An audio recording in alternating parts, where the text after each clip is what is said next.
Good evening, I'm Maria O'Sullivan. I'm a Deputy Director of the Castan Centre at Monash University. Welcome to this online event looking at the law of protest. I'd like to acknowledge that I'm joining you from the land of the Kulin Nation. I pay respect to their elders, past and present, and to the elders of all communities that this conversation reaches. I would also like to note that our event tonight is presented jointly by the Wheeler Centre and the Refugee Action Collective. We'll be taking audience questions tonight via the YouTube live chat. Click through to watch this event on YouTube, and you can drop your questions for the panel in the chat box on the right-hand side. I too just wanted to acknowledge that I'm coming in live from Wurundjeri country and pay my respects to the elders past and present, as well as the elders of the broader Kulin Nation. As an Aranda woman who has lived on these lands for nearly 30 years, I acknowledge that the Wurundjeri have never ceded their sovereignty, that we're on stolen lands, and that a treaty or agreement is yet to be negotiated. So I pledge my solidarity to the traditional owners in their ongoing struggle against this injustice. Protest and power and all of that. Look, I think that the main thing that protest does is remind people that that you can collectivize, you can get together, and you can challenge the structures that that govern our lives or that govern our society. And you can influence members of society to also take a stand against various injustices that they see going on. It's a fundamental human right to protest. So it's listed in the UN Declaration on Human Rights, the right to assembly and to protest. Sorry, I was trying to lose it as part of that. But it does. I think that it also reminds people that things don't always have to be the way that we perceive them to be, that there's been a number of protests that have happened over time that have influenced policy, that have influenced political decision-making, that have changed society's perceptions so that pressure is put on political powers to make better decisions or to engage with communities, and I think therein lies its power. So it's not one that we should ever take for granted. It's not one that we should give up lightly, and it's one that we should always ensure that as citizens of the world that we're engaging in. Wonderful response, Celeste, and that's setting the agenda for some of the things I think we should talk about: the role of human rights, how protests can influence other members of society to be aware, so that consciousness raising issue. Farad, would you like to speak to that question of the role that protest has in dismantling power? And you're welcome to bring up anything or respond to anything Celeste just said. Thank you for inviting me to speak today. I would like to acknowledge the land of the Wurundjeri, which is where I am coming today from. I acknowledge elders past, present, and future.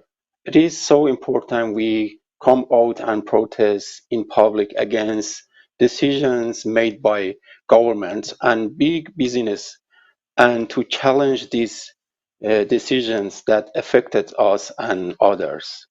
It is important to bring people together to fight as one and show we do not accept cruel and inhumane policies.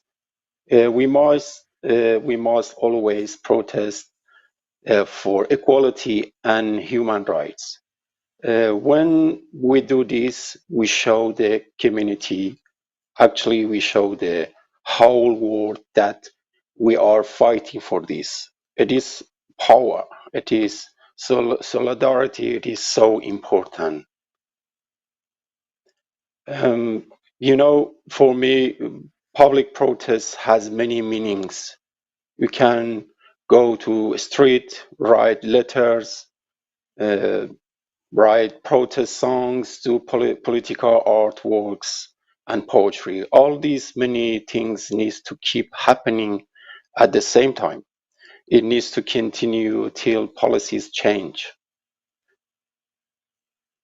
And I cannot say how much it means to us where we are. We were on Manus Island in the Mantra Prison Hotel and Moita to see people on the streets fighting for our freedom and human rights. This gave us hope. It is something so beautiful and we appreciate it so much.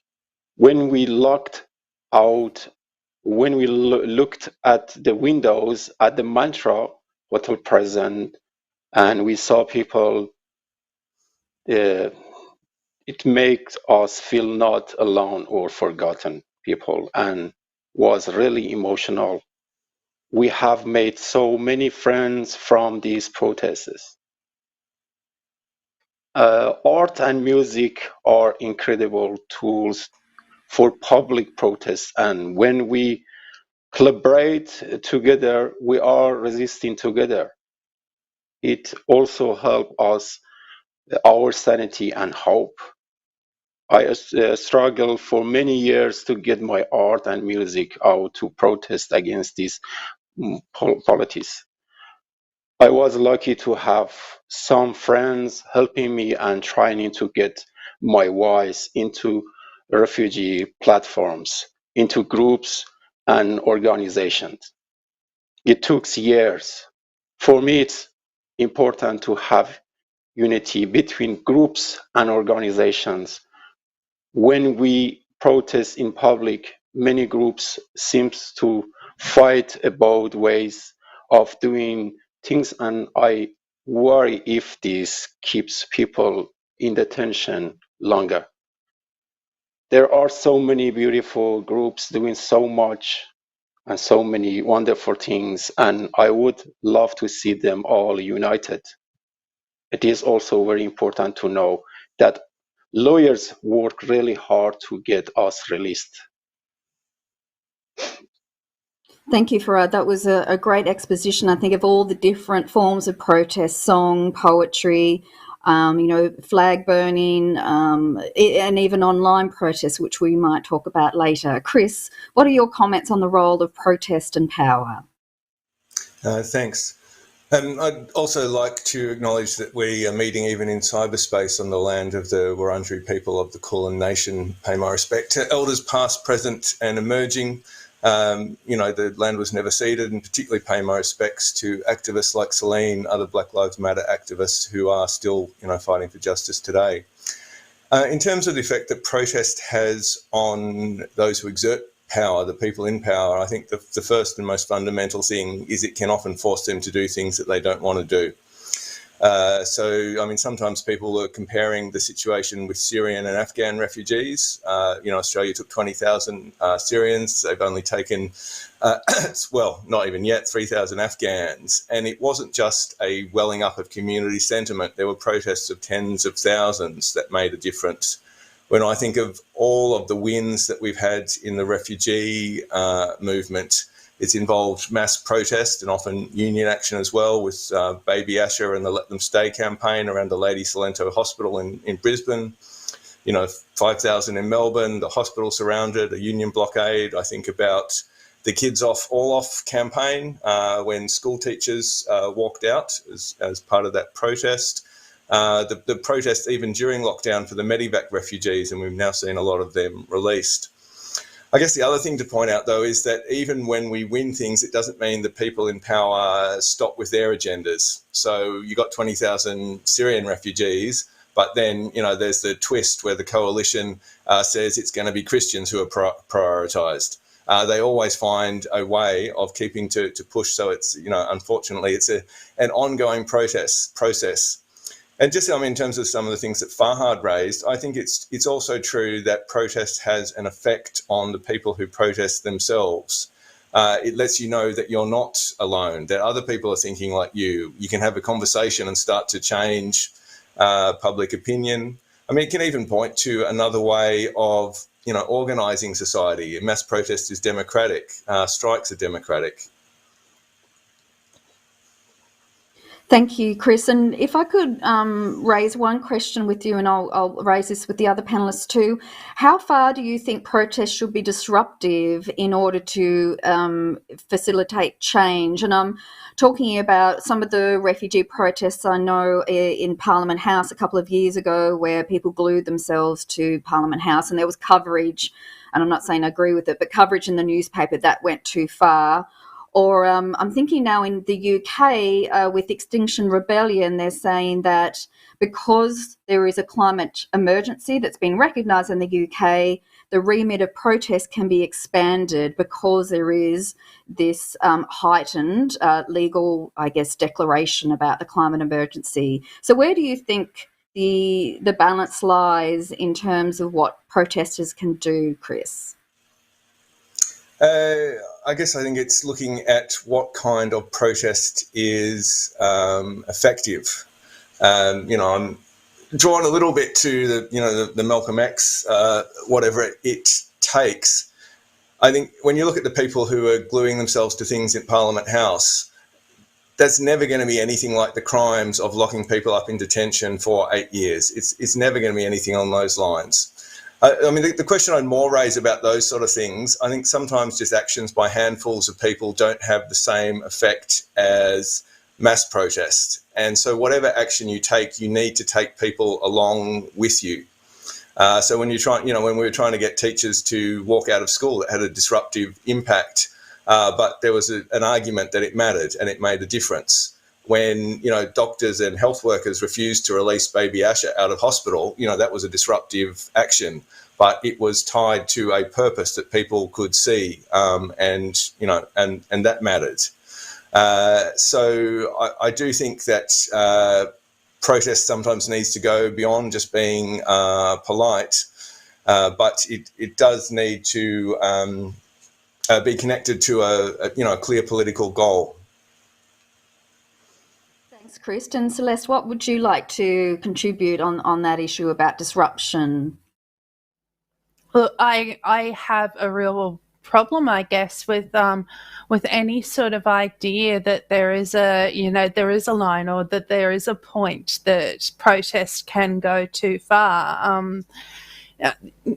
I guess I do kind of subscribe to the whole sort of idea of what needs to be done, what does it take, what sort of pressure needs to be put on to enact change. I know that so often people who are taking protest actions are told to be more polite about it. So one of the best examples I can think of that off the top of my head was when the 40-year anniversary of the Aboriginal Tent Embassy was happening, and you had Tony Abbott making statements of, yes, 40 years, but I think they've made their point now. And that's the whole, they've made their point now. But had Aboriginal activists at that point made the point, we haven't gotten land rights, there's no treaties in place. A lot of the same injustices still exist. So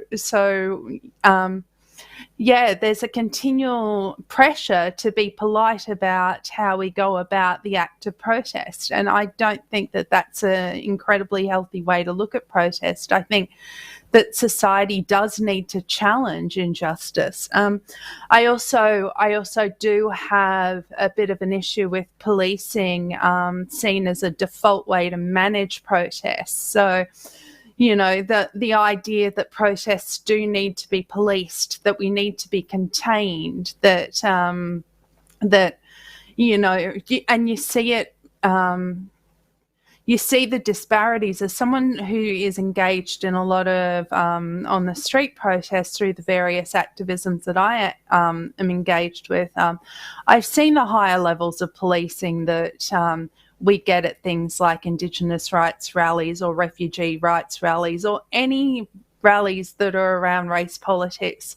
And when you compare those rallies and the fact that we do get we do get special ops turn up in great numbers to them with all of their gear to essentially intimidate protesters. This is how I read it: intimidate protesters into accepting the status quo and not challenging. When you compare that to the average union rally, which doesn't seem to get that same sort of heavy-handed policing presence, then you know that there are injustices that we do actually continually need to battle against. So I'm not entirely sure that I do want to put a confine on where the line is for protest. I feel that it does need to be vigilant, and we do need to keep pushing until the point, not the point is made, the point is actually heard.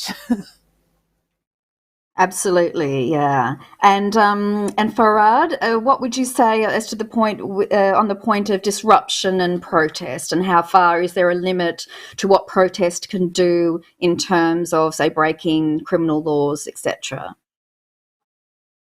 Always, I and others, my friends, and I think all the people, they believe that they need to do peaceful protest against cruel policy.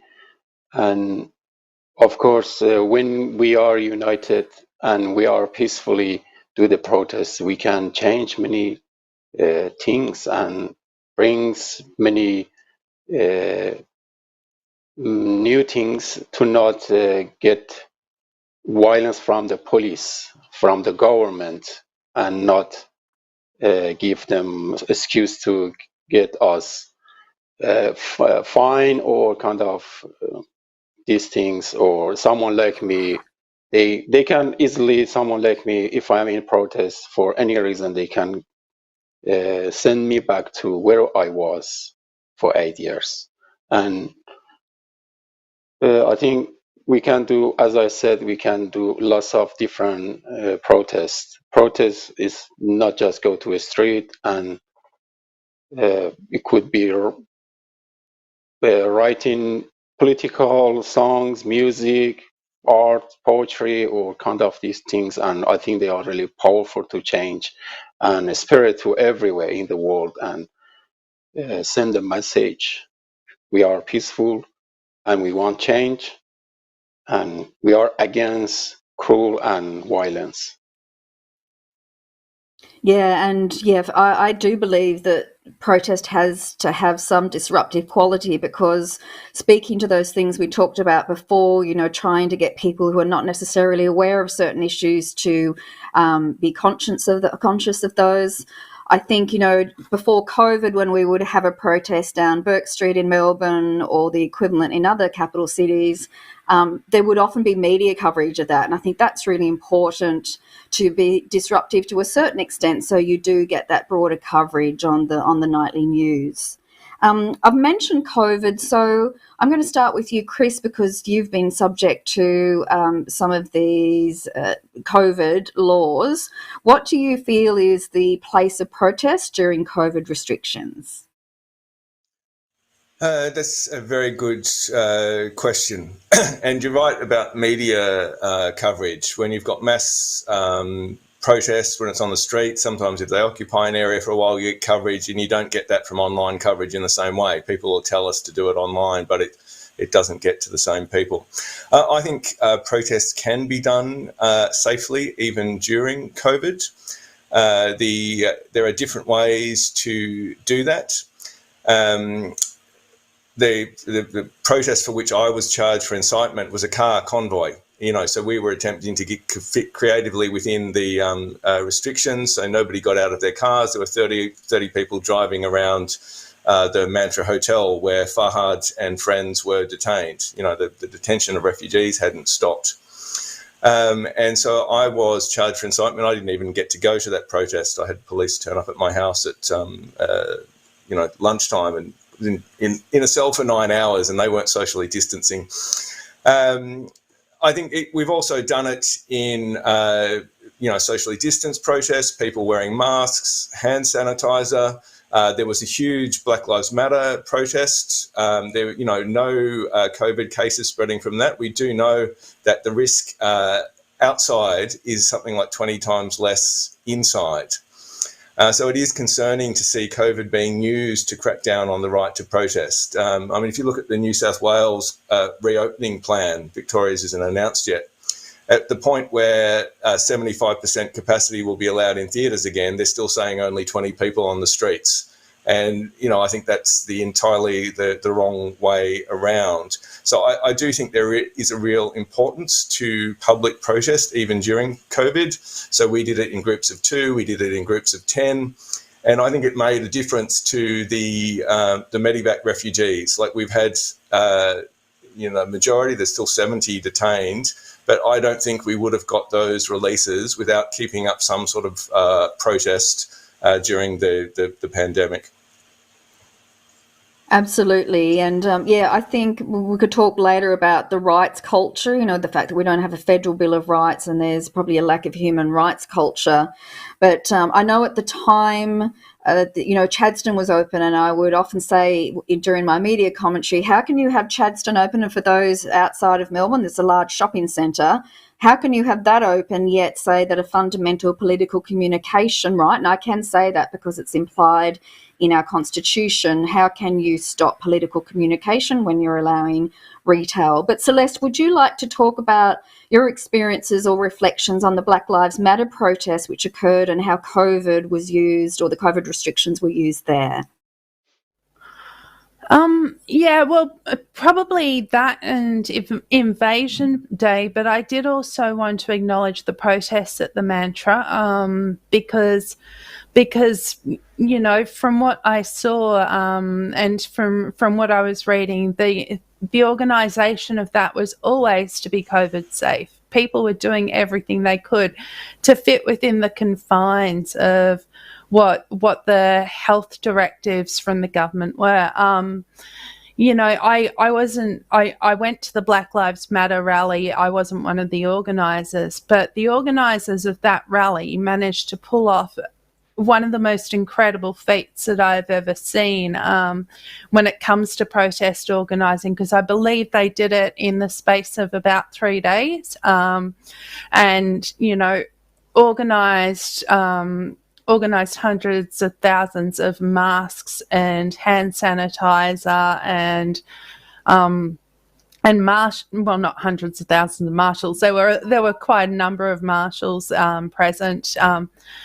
To ensure that, again, people were masked, that they were adhering to the COVID health directives as much as possible, and then they continually reminded people of their responsibility to ensure that they were creating a safe environment for other rally participants. And Chris is right in saying that there was no transmission from that rally, but we do know that there were COVID cases, or at least one person who was at the rally who did have COVID. But through the organisation of the rally and the fact that people who were there cared for fundamental human rights, and that's why they were gathering, they ensured that they took every measure, and there was no spread from within that rally. I guess another reflection that I throw for Black Lives Matter is that even though there was no COVID spread within the rally, the media for weeks, and even at times the government, tried to blame it as a super spreader event which led to Victoria's second wave. And it wasn't until 3 weeks down the track that it started to come out that the second wave had actually happened, had leaked out of the government's own quarantine program, which was a bunch of exploited, precariously employed workers who'd had minimal training, not being given correct equipment and correct advice on how to work best within a highly infectious environment. So it was spreading out through the precarious work sector.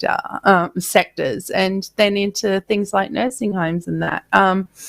So, there was Black Lives Matter rally was demonised actively for the fact that it went on, and people did try and blame it for a long time, and even beyond when things became apparent. I think the other one was the other one that I did want to reflect upon was Invasion Day. And Invasion Day happened in what I call the between times. So we were between waves of lockdowns, of which we've been through so many in Melbourne now. But in that circumstance, there were on-hand marshals, there was the same sort of advice and the continual reminders from the organisers of the rally to be COVID safe, to wear masks, to carry hand sanitizer. And then the protesters for Invasion Day, which has been getting bigger and bigger every year, to the point of potentially reaching 100,000, over 100,000 participants. The participants were organised in groups of 100, which at that time was adhering to the outdoor gathering limits, and then marched continuously through the city. So the city was locked down by groups of 100 being organised and then marching onwards. So yeah, it's definitely possible to be COVID safe at a protest. But I do have some serious concerns about how the right to gather, particularly outdoors when there has been limited spread outdoors, and we're seeing a lot more in precarious workplaces or in apartment blocks. Like there was a heap of them listed just today of people living on top of each other, spreading COVID through that. I mean, it is. I have concerns about the crackdowns that we've got continuously on outdoor events and the right to congregate or converge for an action, and also the ever-increasing policing powers. Like I feel like this government has spent a lot of time policing what is a health crisis when and it has chipped away at various sorts of rights of assembly and rights to engage in certain things, to the point of where we're actually seeing protesters who I would never agree with, but as far as the anti-vaxxer movement goes, being confronted by assault weaponry at protests. I find that a terrifying development, and I think it's one that we need to as progressive people, look at the implications on and who that's going to be used on in the future. Because, as I said earlier, we see higher police presence at things like Indigenous rights rallies and refugee rights rallies. I'm so glad you mentioned that, Celeste, and you've mentioned a great number of things there about protest, which is trying to protect human rights, like the rights of refugees not to be detained, or protests against racial justice. So I want to raise with the panel this idea of protests, as Celeste said, that we may not disagree, we may not agree with, like the anti-lockdown protests. And as Celeste said, the response of the police to that was concerning. But yet in a COVID restriction time, if they aren't wearing masks, does that make it a different sort of protest? And should we differentiate between types of protests? Like in the UK, if we have a climate emergency declared, should there be a different legal framework for those because they are trying to protest against something serious like climate change? So, Farad, do you think there should be a qualitative difference between protest according to the right they're trying to enforce? And what do you think about the anti-lockdown protests? The anti-lockdown, still we can do the protest with lots of different things. And the one I do remember, and I really appreciated Chris mentioned that when we were locked down, the pandemic, because of pandemic, everyone was locked down and we were locked up in Mantra Hotel. The people like Chris and others and many other my friends came, did a really great protest. They bring their cars and they sit just in the car and they did the protest. And it shows many things, and it's really beautiful. We are all people and we care about each other. That's why we still can do many things, many different protests, even we are in lockdown. I can give you some example. We can, for those refugees still remain in horrible situation in Australian detention, offshore and onshore. We can do write letters to the politicians. We can ring them. We can do different protests to raise our voice to release others. Like me, I am free now. What's the difference between me and others? This is the power of protest. Always make change, and we challenge the policy, which is really wonderful. It's not something new. We do the protest. Protest is really powerful to brings life for those people and change many things for the community. And I think we all need to be united and fight against this to bring a good life for everyone, even we are in lockdown. And I think when we are in lockdown, we can more feel those people still in lockup, in indefinite detention. And it's not just about refugees, it's about human beings. We have many different protests, Black Lives Matters, Invasion Day. I was honored to be there for my first protest with my friends, Lydia Thorpe, and with others' friends. This is something for me, and I am really honored. They welcome me as a First Nation to this land, which is really wonderful, and I am honored. Uh, they make a smoke ceremony to welcome me. See, this is my turn to show they are not alone. Someone like me, even I can support them in a small way. I attend a protest against this cruelty. And we need more people to get more people to realize what's happening in this country. That's a beautiful reflection, Farad, I think, on the power of protest and that issue of solidarity we've been talking about. Thank you so much. Chris, would you like to contribute to this issue of the difference between the reasons, I guess, that someone is protesting, and should the response be different? Yeah, actually, just before I get to the anti-vax conspiracy protest, I think it's worth with the COVID pointing out that our protest was in response to the protest of Farhad and friends within detention, and they had no way of protecting themselves from COVID. And that's still the case. I mean, the last week we've seen a COVID case of a guard in Villawood and in Mitre, and the safest thing would be to free the refugees. And we need to keep protesting, for that. I mean, it's also, there's hypocrisy all the time. In the same week that I was charged with incitement, there was a police car convoy for a kid's birthday. There was a country fire authority convoy. It's mad. In terms of the right-wing protest, obviously we can't agree with the aims of the anti-vaxxers, the conspiracy people, but I think Celeste is right that the police response was completely over the top. You could have left the protest to peter out. They're using projectile weapons. I think that's a dangerous precedent.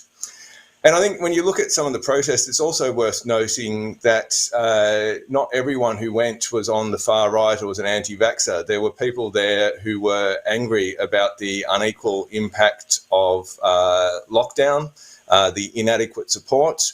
I mean, I think with the pandemic itself, we've seen too much of a policing response rather than public health. So in Victoria, we had the public housing towers shut down with 500 police. Why couldn't we have had 500 health workers? In Sydney, we've got troops on the streets rather than health workers. So I think, politically we need to make a distinction between the types of protests, but that doesn't mean that, police need to beat people off the streets either. Thank you, Chris. Just to follow up to that, I've got a question from the YouTube chat, a comment on Monica Smith, who was arrested for incitement for a protest against lockdowns, and she was told she would be let out if she got rid of her political advocacy group, Reignite Democracy Australia. So apologies, I'm not familiar with that case, but does anyone who's familiar with that want to comment on that? I know a little bit about it. I've got no sympathy for Monica Smith. But the tragedy with the law is that it can sometimes be used against people fighting for justice as well. I mean, as we've seen with the Kerry Cotterill case, where it was ruled by the Victorian Supreme Court that you can't exercise and protest at the same time. You can't, whereas in Sydney just this week, there was a protest of one of the lockdown housing buildings against over-policing, and that's precisely what they did, exercise and protest. With Monica Smith, I think there is a risk of incitement charges being used more widely, like the police tried on with me. Even though, as I said, the absolutely no sympathy with the aims of Monica Smith, which is to let the virus rip. But I do think there needs to be a response to some of the inequity of lockdown, and I mean, even sort of fighting over the terms of the pandemic. Like the ACTU has put up quite rightly needing pandemic leave, but how do you win that if we're all locked down? There needs to be protest, there needs to be action around that. Celeste, would you like to comment on that issue if you're across it, or? I'm a little bit across it, and I guess my points are pretty similar. I actually just wrote the other day on Twitter my concerns about incitement. I like some of the things that they were trying to get Monica to sign off from not doing anymore, deleting the Facebook groups, yes, but not putting up posts, Facebook posts or other sorts of social media posts that could be perceived to incite people into taking action. And just the day before, I'd remarked that, and this was before the playgrounds had reopened. So I'd remarked that I'd noticed on one of my allowable daily exercise walk things that kids in my local area had been taking their dogs up and down slides and over playground equipment, which I thought was a rather cunning way around it. And I mentioned this on Twitter. And then Monica Smith's stuff happened, and I posed the question out there to cyberspace. Well, to what degree, where are they drawing the line for incitement? Is a comment like mine where I've remarked that, oh, look, here's a way around the law. You could just take your dog for a walk up and down the slide and enjoy play equipment while you're at it. Am I therefore, according to this nebulous notion of incitement, am I therefore inciting people to then go and break the laws at that point in time, and can I be done for it, and can I be thrown in prison for just making a simple comment like that? I have real worries about where they're going to draw the line, particularly when the lines, something like incitement is such a grey area. There's so many things that they could have pinged her for, like, not wearing a mask in public or not following health directives. They could have been clear, but they weren't clear in the various things that they wanted her to not engage for. So I had no sympathy for her cause, but I had some sympathy for her not signing an agreement stating that she wouldn't be doing.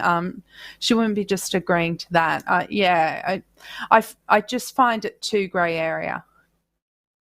Yeah, and I totally agree. I've written on this, I think, in the conversation. So there's a couple of issues as a human rights lawyer for those listening. Normally, incitement is for something that is criminal. So you may incite someone to steal a car, for example.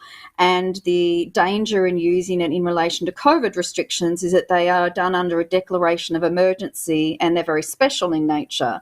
And obviously, they're public health. So it's quite odd to link it back to COVID restrictions, and it's a very slippery slope. We don't have a federal Bill of Rights in Australia, but we do have the rule of law, and there are cases in the High Court which said that the rule of law underpins our constitution. The rule of law has been discussed by the Prime Minister in relation to other matters. So it's interesting, and the rule of law actually says that the law should not be arbitrary. And those incitement charges do, I think, allow for arbitrariness and abuses of power. And then lastly, I think they do have a chilling effect, and particularly on someone like Chris or others who may have either a public service job or teaching job, where a criminal conviction can mean a loss of livelihood or have other implications. It has what we call a chilling effect, that people then don't go out to protest. So Fahad, would you like to comment on any of the things we've been discussing, or give your personal opinion as to, whether you've been pressured to not protest in a certain scenario? For me, always protest is powerful, and I am happy with safety and peaceful protests anytime and anywhere for any reason to get the right for human rights. And I think still in detention, there are hundreds still locked up for no reason. Even they cannot really do the protest, peaceful protest. Someone like me, I have the experience when they removed me from Mantra Hotel to Maita, even they try to stop me not protest. I said, I am a human and I have the right. This is our right to do protest. And protest has to be safety and peaceful. I am happy I ignored those punishment they did, and I get more powerful. And I continue my peaceful protest while I was in detention to get my right. And I think, we believe we have the right. We need to continue protest to change and challenge the policy. And we need to continue and continue. Thank you, Fahad. And just while I have you, I've got a question from the audience. What has solidarity from the community meant for you while you were inside detention? The first thing, protesters, they give us hope, which is, if you are in detention, the feeling is really hard to say it put it in some sentence. It's really hard. But for me and others, I think that was a really good moment and emotional. When we saw from the window the protests or our friends came in the street, we thought first we are not alone and we are not forgotten, and we can change many things. And I really appreciate it. Other question from the viewers, from the YouTubers, can panelists speak to the importance of protest from the perspective of unions and the union's role within social movements like the Black Lives Matter protests and refugee rights or others? So, Chris, I might get you to start the response to that question about unions. Yeah, love to. Just on something that you were talking about before, if you don't mind, the chilling effect. I think that was the intention of those laws, and it's aimed not just at me, but at other protesters and at unions. I think that is quite, explicit. There's outstanding. 30 refugee activists got fines would amount to $50,000 that are still outstanding, and we've got a next hearing on the October the 4th. People can find that on the RAC Facebook. In terms, and as a teacher, I had to then, even though I was found not guilty, had to go through a separate process with the Victorian Institute of Teaching. They've got a character test, and even though I was found not guilty, they've given me what amounts to a warning. There's a character test too for refugees. These things are very vague, slippery things. A refugee who commits any offence inside is detained forever. So those people who tunnelled out at Younger Hill, charged with property damage, if they're guilty, they can be detained forever. In terms of unions, I think unions are incredibly important in the refugee movement, the Black Lives Matter movement. There's a couple of reasons for that. I mean, firstly, despite their decline, there's still around 2 million union members. It's probably, the most organised group. I think it's also often where the coalition have sought to sow racism and where we need to break it. And above all, they have a power that just protests in the streets don't, which is to say not just not in our name, but not with our hands, which I think is incredibly important. I mean, particularly as we saw with the health workers and doctors on the back of huge protests who said, actually, we're not going to release baby Asher back to detention on Nauru. It's not safe. And that was an incredibly powerful thing. There's been a long history of unions taking strike action over social issues, the moratoriums that helped end the Vietnam War. There was finally a general strike that brought down apartheid. In the United States, we've seen some fantastic strikes over the Black Lives Matter movement.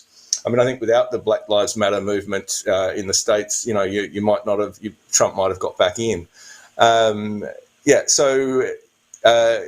Winning unions to pro-refugee positions, which has happened a lot, has been an important strategic goal of the refugee movement. I mean, my own union council, Friday just gone, passed its support for taking more Afghan refugees, ending permanent visas, all props to them and the rest of the union movement for taking these issues up. Absolutely. Celeste, would you like to speak to the role of unions? Look, I think there's a lot that unions can do and a lot that they need to do to walk in solidarity with things like refugee rights and Black Lives, Indigenous rights.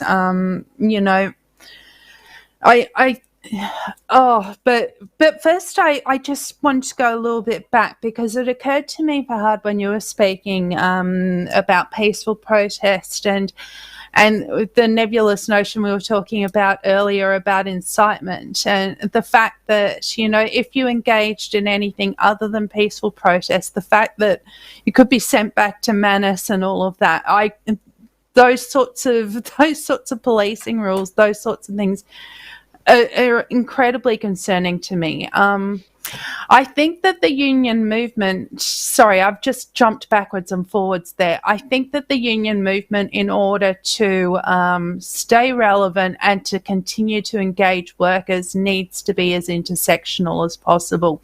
And part of that is looking at things like refugee rights, like Indigenous rights. We lost one of the great pioneers of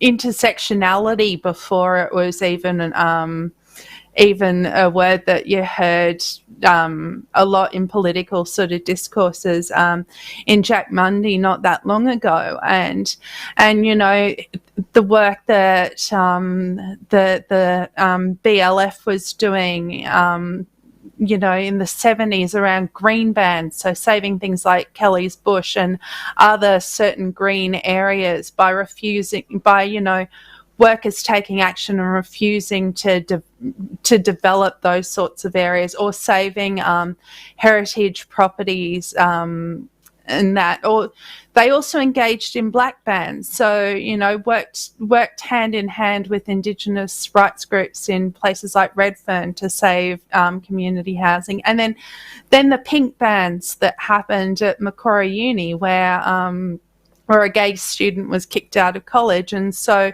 the BLF decided that who were doing construction on that site, decided that they weren't going to do any more construction until there'd been a positive outcome on that. I mean, I think that we can't escape the power of that, but we also need to continue to further it. Like refugees, Aboriginal people, all of these other different groups, as well as being these other groups, are also workers, and often exploited workers. Like the average person who enters Australian society as a refugee will then go in, and be hit with some of the lowest pay rates that we've got and the lowest conditions that we've got in the country. Indigenous labour has continually been exploited. We're still fighting stolen wages claims many generations down the track. I just think that without engagement without union engagement being intersectional, then the union movement looks more and more irrelevant to people who are increasingly fragmented, or particularly in these sorts of times when we are divided and mainly speaking online as we are tonight.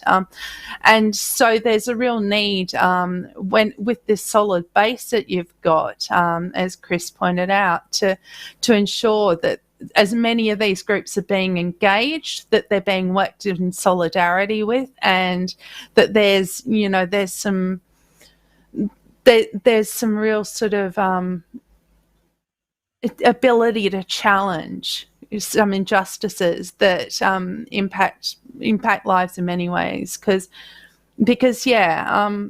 workers of any sort of creed don't just go home and become non-workers. They've got lives outside, and we can't separate work and life. It's part of what we are. Yeah, some great points about the intersectional nature of some of these issues, particularly in my sphere. I'm looking at climate change and migration. So that's where you've got the climate change protests, which would intersect with, refugee status and migration. I've just got one more question here. It's quite specific about the war in Iraq in 2003. And the question is, the global protests against the war in Iraq in 2003 were the largest the world has ever seen, but the war went ahead. What more was needed to have stopped the war? Chris, would you like to speak to that first? That's a really good question. Because this has often been raised in the refugee movement and other movements. Okay, you had this huge protest, it didn't work, why do we keep protesting? And I was on that protest tour. It was an incredibly powerful moment. I think what we need to take away from that is that protest doesn't work as a one-off thing. It's not one protest. You have one protest, you achieve your goal. You need to build a movement, I guess, that is going to take the government to task, which is not going to go away. We had that one protest, and there wasn't the follow-up. I mean, the other part I think that was important was the politics. I think so much of the anti-war movement wasn't clear about some of the Islamophobia, was taken apart by that, didn't deal with those questions. So I think that was the other bit behind it. I did want to just raise two other quick things, if I can, about the union.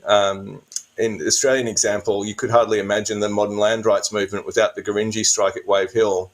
And the other question of strategic importance is the Labor Party. They still hold 50% of the floor. Labor Party's got some rotten policies, but the fact that they're divided over offshore processing, they're split over boat turnbacks is part of that.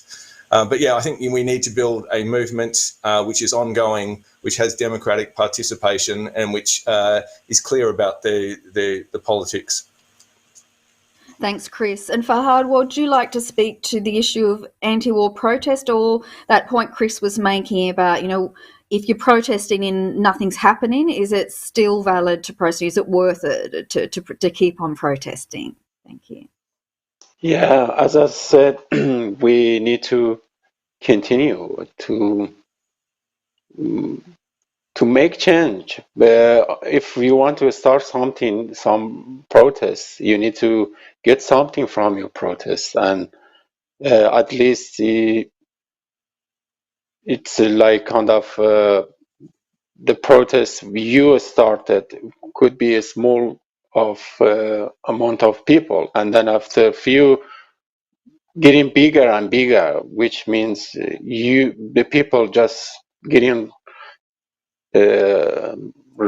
realize and they know what's going on, what is the best to change. And I think when we have more people, we can still continue and challenge the cruel or something we need to change. Thank you. And then the final question, then I will open it up for closing comments.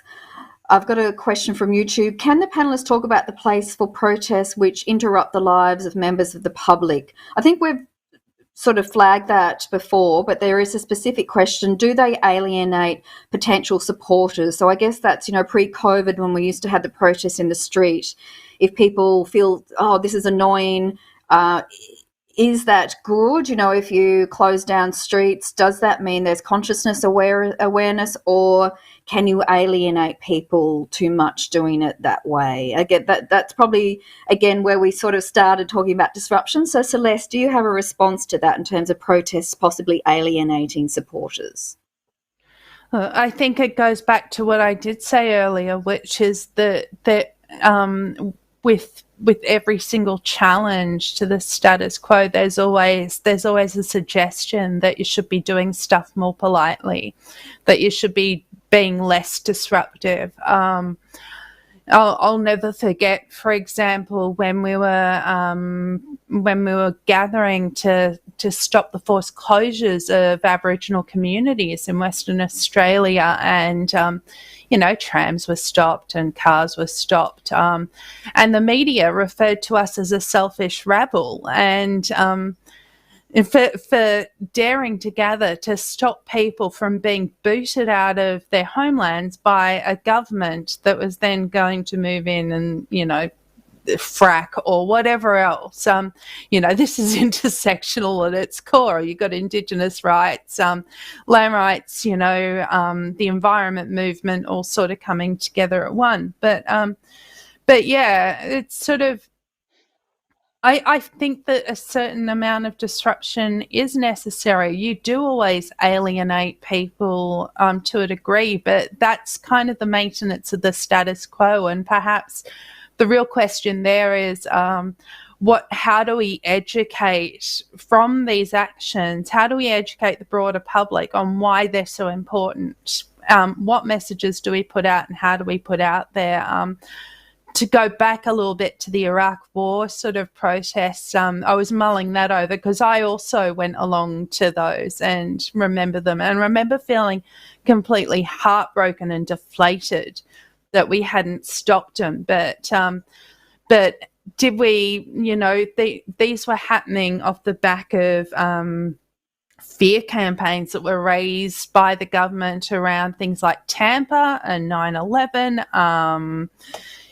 So perhaps more education could have been done to get into the community so that we were winning the argument, whether that's through means like letter writing or article writing or songs or whatever else. I know songs were used. Fahad's reminded me of the Rock Against Howard album that people like Frenzal Rhomb and all of that put out, a bunch of musos put out to protest those sorts of measures. But yeah, could we have also gotten unions to be putting work bans on the manufacture of certain goods that advance war agendas, like uniforms, like munitions, like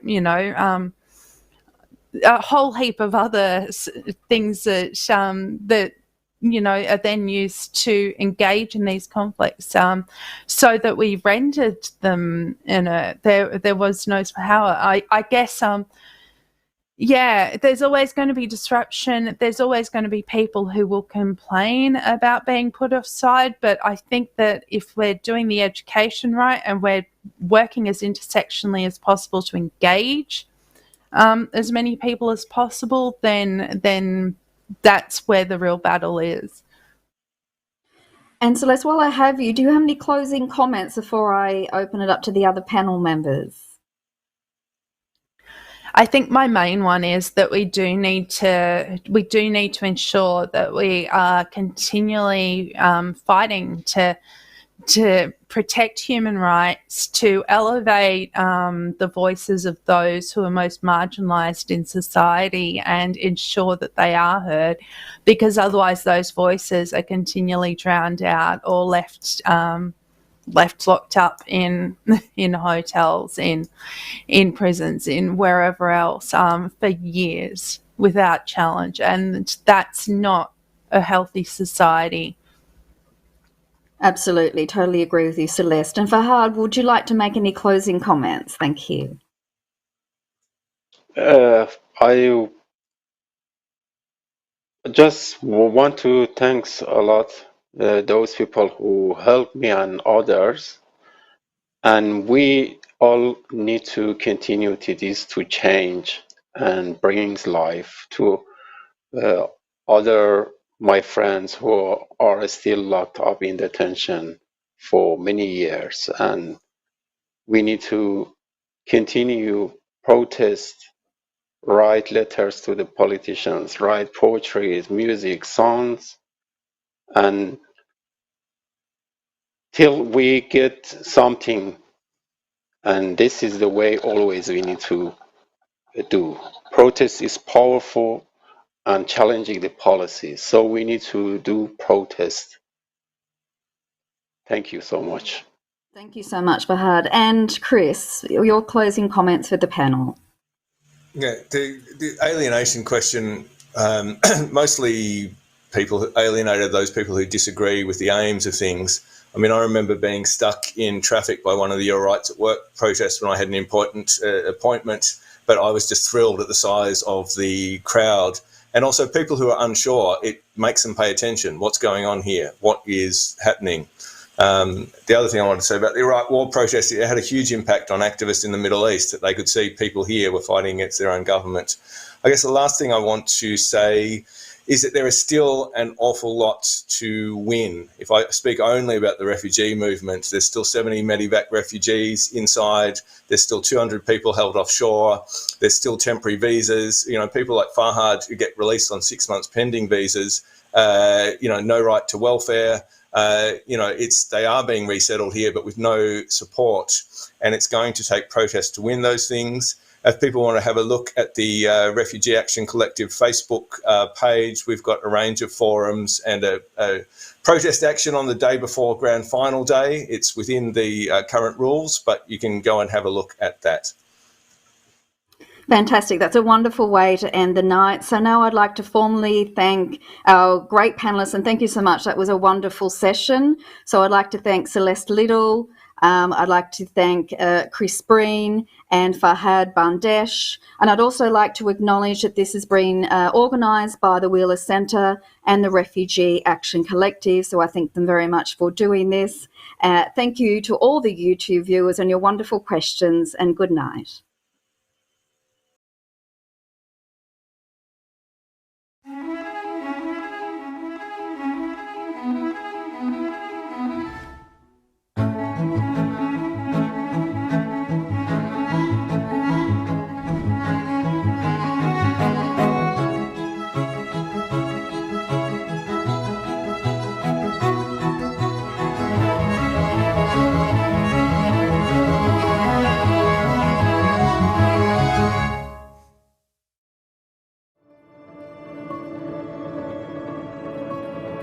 Visit wheelercentre.com for the best in books, writing and ideas from Melbourne, Australia and around the world.